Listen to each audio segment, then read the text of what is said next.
એસીબીની વધુ એક સફળ ટ્રેપ. સિટી સર્વે સુપ્રિન્ટેન્ડન્ટની કચેરી ખંભાતના શિરસેતદાર પ્રિતેશ કુમાર મનુભાઈ પટેલ 1 લાખ રૂપિયાની લાંચ લેતા રંગે હાથ ઝડપાયા છે.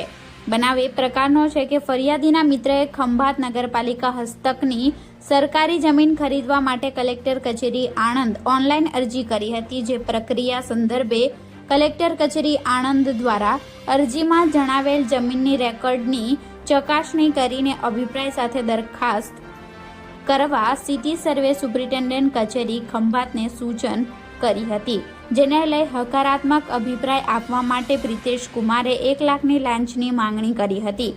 ફરિયાદી લાંચની રકમ આપવા માંગતા ન હોય જેથી તેઓએ એસીબીનો સંપર્ક કર્યો હતો અને એસીબીએ છટકું ગોઠવી પ્રિતેશ કુમારને લાંચ લેતા રંગે હાથ ઝડપી પાડ્યા હતા અને આગળની કાર્યવાહી હાથ ધરી હતી. રિપોર્ટર કાલુ બડે, ગુજરાત ક્રાઇમ ન્યૂઝ, ખંભાત.